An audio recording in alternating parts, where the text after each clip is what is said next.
Welcome, Outer Worlds, Tartarus, Tune Rockwell, yeah. I was trying to sneak past, but it kept crashing. I think I could kill him, so I'm a little annoyed. This will be over quickly. Sorry, Chairman, but I don't want to do that. The game won't let me get past you.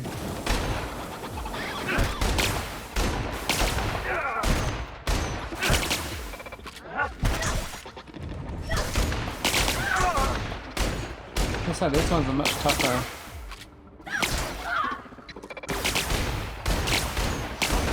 My body's been hurt!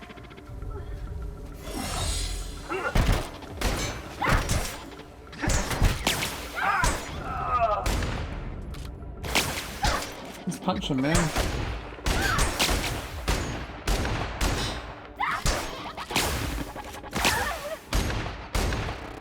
It's so tough.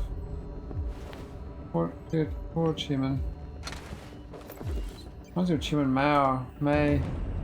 Mao. Not Mao though. It's the green screen UDL dude. Here's who it works here, and here's his notes just organised. A couple of the more intelligible notes. This is interesting.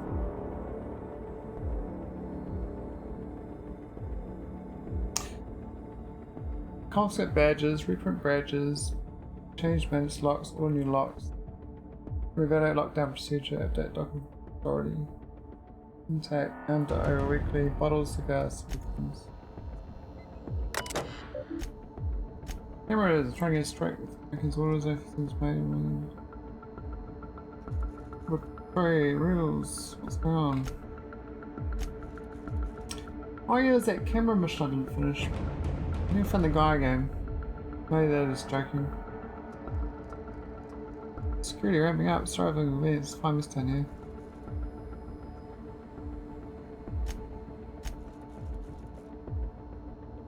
We missed our check on this list, it's our his.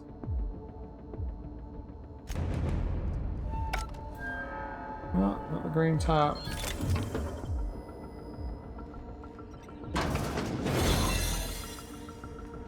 Okay.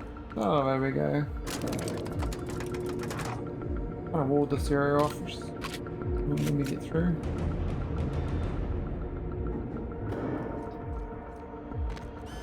All right, MSI. I'm not one for rousing speeches, but the captain needs our help. So get in there and fight! My buddies have come to help me out. Isn't that nice? Yeah, that's pretty good.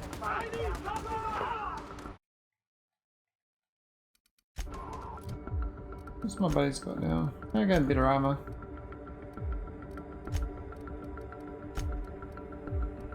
Oh, yeah, this needs a bit of helmet, that's all.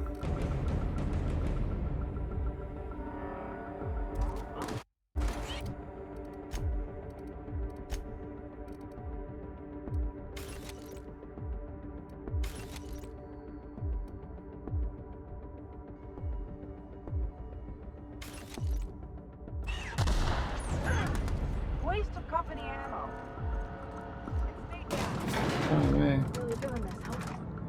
Everything in my life has been leading up to this point. I am, I believe.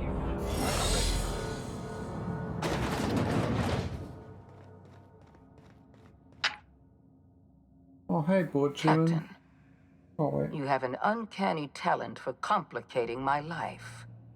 You've been working with Dr. Wells from the beginning.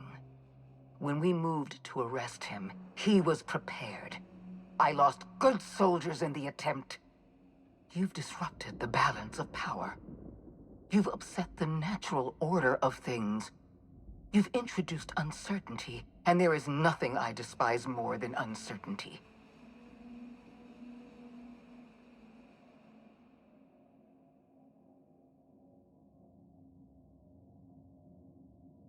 I'm afraid I can't do that. To your credit, Captain, you are one of the colony's finest specialists. Your technical abilities are beyond reproach. For all your talents, you are the enemy of Halcyon, and therefore you are my enemy.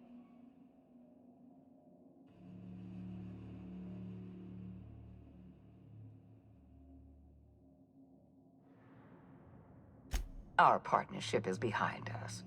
You had your chance to work with me, but you elected to, as the common worker might say, throw in with that demented old test tube jockey. Dr. Wells is being held in my custody. His cooperation will prove invaluable, even if I have to beat it out of him. All that's left to do is put down this riot, arrest you, and then get on with the bloody business of saving this colony.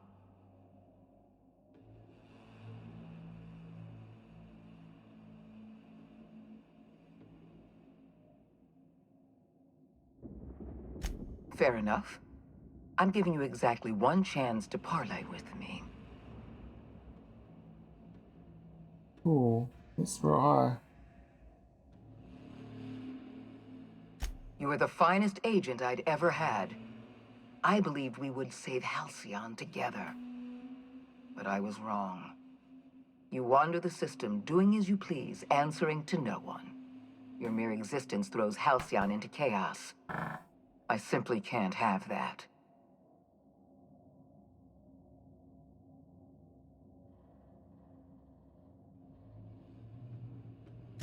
The Board is the only power left at Halcyon. We're the only ones keeping this colony from dissolving into ruin. You had so much potential. I would have put your talents to good use. I would have made you wealthy beyond belief.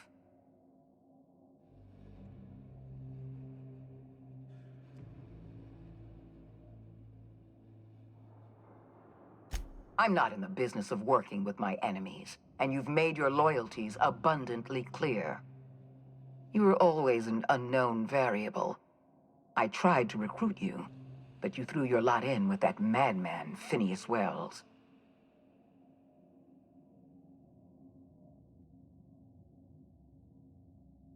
I'm aware of Dr. Wells' plan. Revive some brilliant scientists and engineers from the Hope and work with them to save the colony. He's already revived you, after all. 50 or 60 years ago, I might have agreed with you. But we've passed the point of no return. The best scientists in Halcyon can't save us now.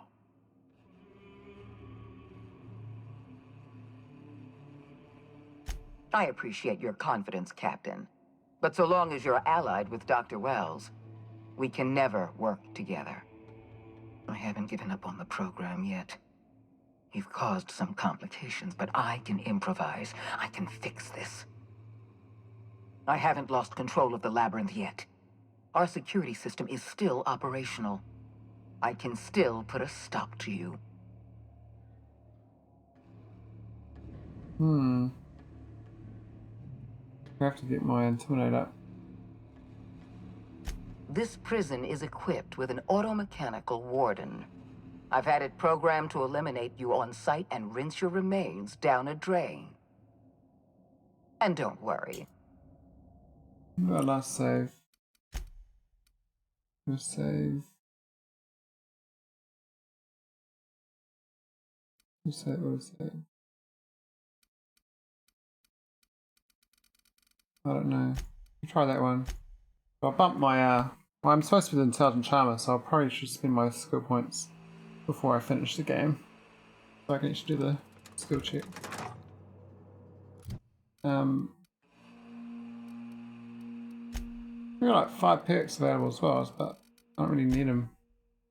But we're supposed to, so we need Intimidate. Oh.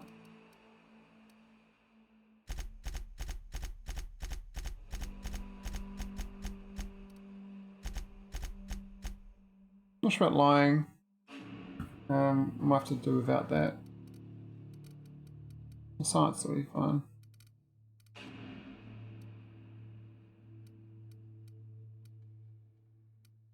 Vicar. These are tip. Oh, okay. I realise I'm not even wearing my proper gear. Actually. I've got a helmet. I'm wearing the wrong helmet. So I'm wearing a dodge helmet for fighting. And I'm not using my dialogue. I'm sure using this one. and comms one. Dialogue. Dialogue tech. That's good. Yeah. And then we do my skills. I've already got A6. Way more, yeah. So didn't even get my lying up to 100 if I wanted to. And it's more enough though.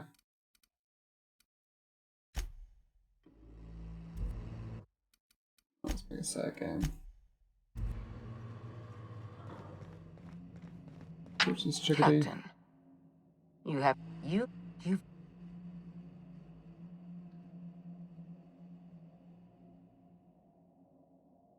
I'm afraid you have a flair for all your talent. Our partnership, Doctor. Oh,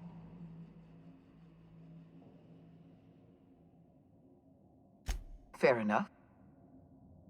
Interesting that you think I'm going to die here. I believe I'm more than capable of taking you on.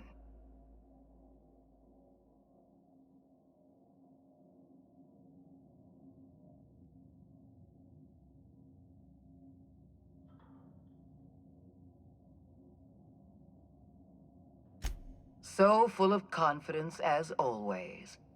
If you're trying to make me nervous, it won't work. I've devoted my entire life to protecting Halcyon. I'm not afraid to die in the line of duty.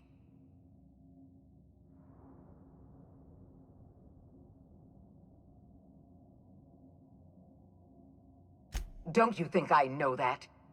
Yes, I made mistakes. Costly mistakes. Leaving you alive was the worst of them all. You were always an unknown variable. I tried to recruit you, but you threw your lot in with that madman, Phineas Wells. I'm aware of Dr. Wells' plan. Revive some brilliant scientists, and 50 or 60 years ago I might have agreed with you. I appreciate your I haven't given up on the program. I haven't lost control of the labyrinth yet. Oh, the lying hack as well. So I can I don't think I can get both of them up. When you put it that way, no. Not in the least. Damn it all. Very well. You win. I'm familiar enough with your methods to realize my chances of survival are low. Congratulations, Captain. You've outplayed me. I accept your terms and will return Dr. Wells to your care.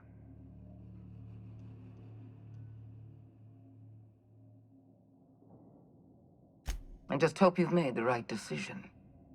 The fate of the colony is in your hands now. I bid you farewell, Captain. That's nice.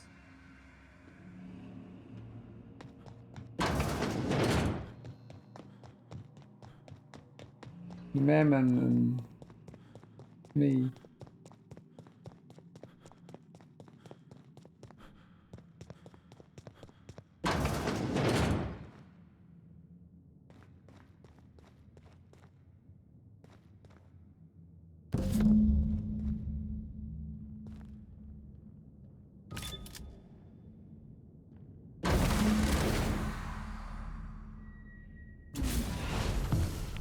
You don't know how glad I am to see you. You must have said something to get under Akande's skin. She's gone, and I don't think she's coming back. And you lunatic, you broke into the board's own fortress just to rescue one doddering old man. You are absolutely out of your mind, and I can't begin to thank you enough.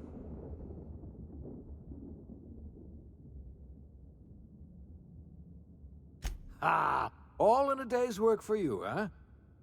You've broken the board's stranglehold on this colony, and you saved my life. But there's still so much we have yet to accomplish. You and I are going to have to work harder than ever to save Halcyon. I'm afraid the situation is far worse than any of us ever anticipated.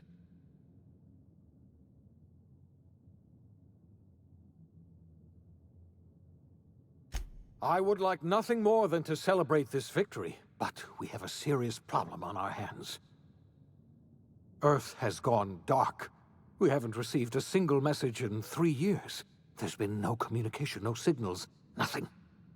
2 years ago, the Earth's Directorate's frigate disappeared on their way back to Earth. We don't know what they discovered when they arrived, or if they arrived at all. Earth is only an idea to us. But that idea is the bedrock the colony is built upon. If people were to find out it's gone dark, the shock could be too much to bear. I don't want to imagine what'll happen once news gets out. Let's just keep this between us for now. You mean we're all alone out here? Really alone? I'm afraid so, Miss Holcomb. Halcyon is the only home we have left. Returning to Earth is no longer an option. We're in serious trouble, my friend. Do you know what this means for Halcyon? We can't rely on Earth for support anymore. We've been cut loose. We're entirely on our own.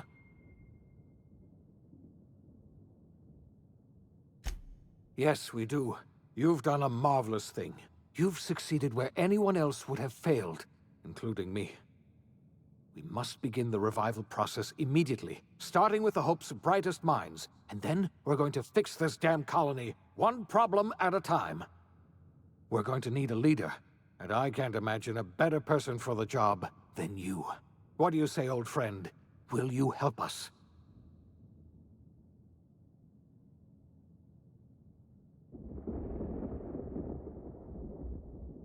When I revived you, I thought you were going to help me save this colony. I was wrong. I had our roles reversed, you see. You're the one who's going to save us all. I'm just the one who set you on your path.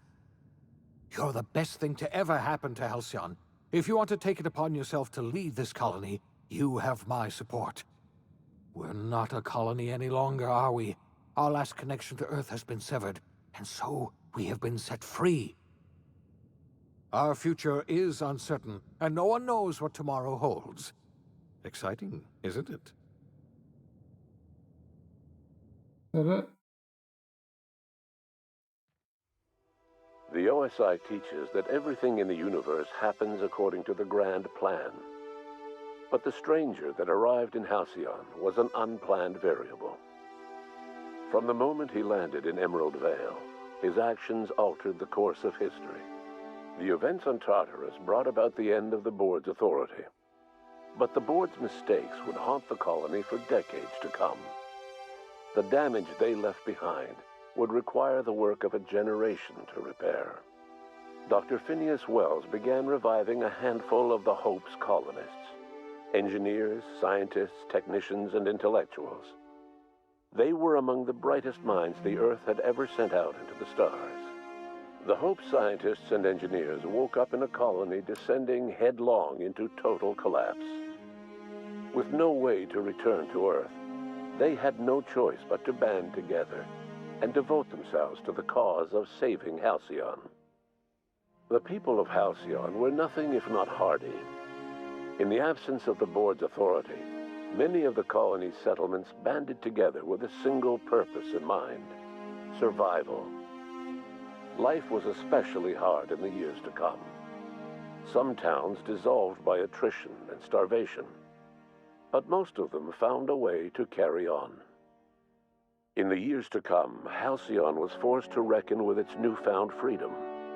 The board was gone, and for better or worse, the colony was responsible for its own destiny. Between MSI's worker-centric policies and the iconoclast's manpower, Sanjar and Zora were able to rally many of the Terra 2 townships to their cause.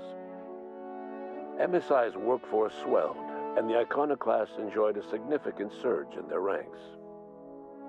The board was too distracted by infighting and internal politics to stop MSI from becoming a powerful corporation and a refuge for townships that might have fallen through the cracks. Adelaide McDevitt replaced Reed Thompson as the leader of Edgewater. She and her followers transformed Edgewater in their image. Anyone loyal to Reed was pressured into leaving town, and those who stayed behind adapted to her way of life. Adelaide transformed the old cannery into a new garden. The nearby Edgewater Cemetery provided a convenient source of fertilizer. As for Reed Thompson, it was said that he lasted exactly 2 days outside the walls of Edgewater. Years later, a marauder was found in possession of his hat. Under the leadership of Junlei Tennyson, the groundbreaker held firm against corporate influence. The ship's mechanical stability gave Junlei the time to educate a promising generation of engineers schooled in her family's traditions. The future of the groundbreaker looks promising. The rediscovery of the Hope and the abandonment of the lifetime employment program forced Byzantium to come to terms with some uncomfortable realities about the state of Halcyon. While Byzantines were reluctant to surrender the luxuries they'd grown accustomed to, the board's diminished authority gave them little choice in the matter. Nearly everyone had to learn to make do with less. Some even had to get jobs. It was a dark time indeed. Your influence shifted Ellie's perspective. She finally admitted, albeit grudgingly, that she just might need other people. Sometimes. With a steady income from the life insurance payouts, she was finally able to afford a ship of her own. She hired a small crew and flew supply missions to communities on the fringe. Some of them were even legal. Life in Halcyon was sobering for Felix Millstone. The grand revolution he dreamed of never came. There was no great awakening for the colony, no celebrations in the streets. There was only the hard, desperate work of trying to repair a broken colony. Felix never had a head for numbers, but if there was labor to be done, he was there to help. Eventually, Felix realized that the work of a revolution was done with 2 hands.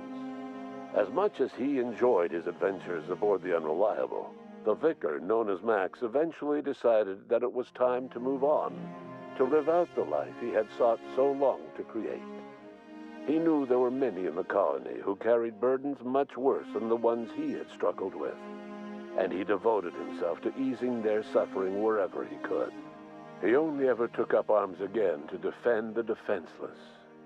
Unshackled from a lifetime of striving and fighting the universe and himself, Vicar Maximilian de Soto was finally at peace. Parvati didn't survive her adventure with you. Nyoka returned to Monarch to take another crack at making a permanent life for herself. She formed the Charon Group, a mercenary outfit of ragtag survivalists and wilderness experts. Anyone in need of a guide, or just looking to throw back a beer and swap stories, could find her camping on the trail or clearing an infestation. The SAM unit that accompanied you spread awareness of the product line's superior sanitation and maintenance capabilities across what was left of the colony. This led to a boost in SAM unit sales. Did you know that SAM units are the longest-lasting, toughest-acting cleaning solution in Halcyon? Minister Clark was released from house arrest, and his contact with you gave him a sense of renewed purpose and vigor. Once it became clear that no help would be coming from Earth, he threw his considerable efforts and talents into helping Halcyon manage the crisis before it. It was widely suspected that Sophia Akande was the true power behind Chairman Rockwell. However, after the riots on Tartarus, she was never again seen in the colony. Various theories circulated as to her fate. Some believed she boarded an interstellar ship capable of journeying to a distant colony. Others believe she died trying to escape Tartarus. Some few suggest she fled to Monarch, where she continued to live among a small band of loyalists. There is another theory, which suggests that Sophia's encounter with you changed her, and she deliberately retreated from public view, but continued supporting the colony in secret. When Dr. Wells began reviving the Hope's colonists, he found himself with a sudden windfall of additional supplies and resources, courtesy of an anonymous donor. If Wells knew who his supplier was, he never told a soul. As for Dr. Phineas Wells, he spent his remaining years in his orbital lab. He eventually came to terms with his own past and was able to forgive the mistakes of his younger self by devoting his remaining years to serving the colony. In the end, Dr. Wells was able to save every scientist and engineer aboard the Hope. Over the next decade, nearly all of the Hope's remaining colonists were successfully revived.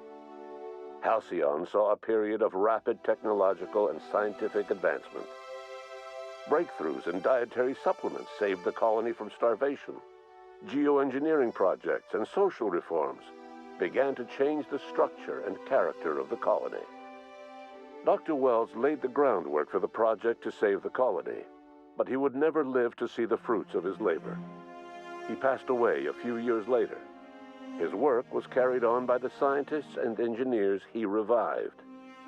Today, Halcyon has stabilized. The people of the colony work hard to adapt to their new circumstances. Nearby colonies send aid and supplies.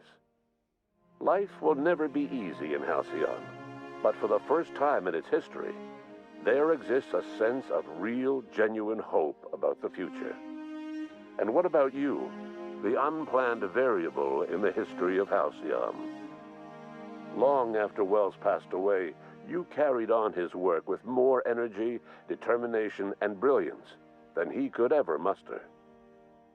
The years that followed were hard, but Halcyon survived by the efforts of the Hope's most promising colonists, the greatest of which was you. No one knows what's happened to Earth, and no one knows what the future has in store for Halcyon. All we know for certain is this: the name of the Unreliable and that of its intrepid captain will remain the subject of countless stories for years to come. Huh. Why didn't I get Pavadi's story? Why didn't she make it to the end? That's not weird. Oh well. I guess I can play the corporate end. Probably now, actually. I think enough time. Might take an hour. Maybe. Nah, I don't know what time.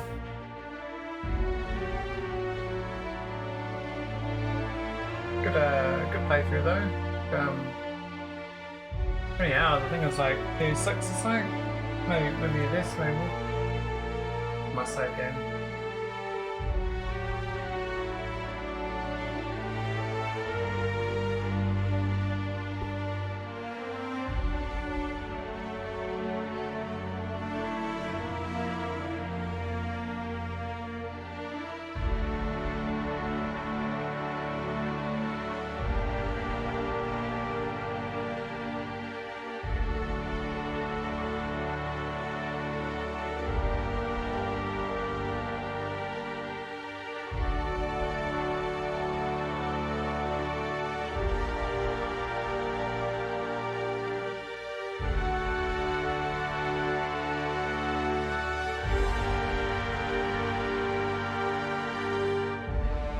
I should create a playlist. This.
Yay.